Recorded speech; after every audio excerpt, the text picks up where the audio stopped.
അദാനിയുമായി ബന്ധപ്പെട്ട ഹിൻഡൻബർഗ് റിപ്പോർട്ടിൽ ഇന്നും പ്രക്ഷുബ്ധമായി പാർലമെന്റ്. സംയുക്ത പാർലമെന്ററി സമിതി അന്വേഷണം ആവശ്യപ്പെട്ട് പ്രതിപക്ഷം ബഹളം തുടങ്ങിയതോടെ പാർലമെന്റിന്റെ ഇരുസഭകളും ഇന്നത്തേക്ക് പിരിയുകയായിരുന്നു. തുടർച്ചയായ 7ാം ദിവസവും പാർലമെന്റിലെ സ്ഥിതിക്ക് മാറ്റമുണ്ടായില്ല.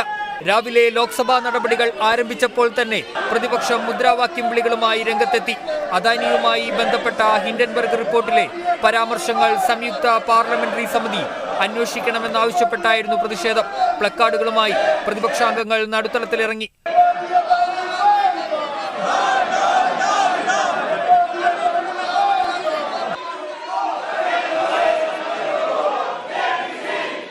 സ്പീക്കർ പലതവണ ആവശ്യപ്പെട്ടിട്ടും പ്രതിപക്ഷ പ്രതിഷേധം തുടർന്നതോടെ സഭ 2 മണിവരെ നിർത്തിവെച്ചു.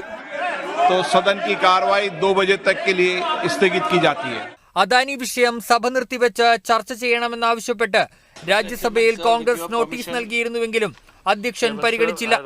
നോട്ടീസ് സഭാധ്യക്ഷൻ ജഗ്ദീപ് ധൻഖർ വായിച്ചെങ്കിലും അനുമതി നിഷേധിക്കുകയായിരുന്നു. ഇതോടെ പ്രതിപക്ഷം മുദ്രാവാക്യം വിളികളുമായി രംഗത്തെത്തി. തുടർന്ന് രാജ്യസഭയും 2 മണിവരെ നിർത്തിവെച്ചു. I have given my thoughtful consideration to the notices. I am unable to accede to them. The same are hereby determined as not being acceptable. 2 മണിക്ക് ഇരുസഭകളും വീണ്ടും ചേർന്നപ്പോഴും പ്രതിപക്ഷ പ്രതിഷേധം തുടർന്നു. ഇതോടെ ഇരുസഭകളും ഇന്നത്തേക്ക് പിരിഞ്ഞു. ഇനി വ്യാഴാഴ്ചയാണ് സഭകൾ സമ്മേളിക്കുക. അദാനി വിവാദത്തിൽ JPC അന്വേഷണം ആവശ്യപ്പെട്ട് പ്രതിപക്ഷ അംഗങ്ങൾ പാർലമെന്റ് മന്ദിരത്തിന്റെ 1ാം നിലയിൽ പ്രതിഷേധിച്ചു. അതേസമയം തനിച്ചായിരുന്നു തൃണമൂൽ കോൺഗ്രസ് പ്രതിഷേധം. അതിനിടെ രാഹുൽ ഗാന്ധി ആധുനിക കാലത്തെ മിർജാഫറാണെന്ന് BJP നേതാവ് സാംബിത് പാത്ര ആരോപിച്ചു.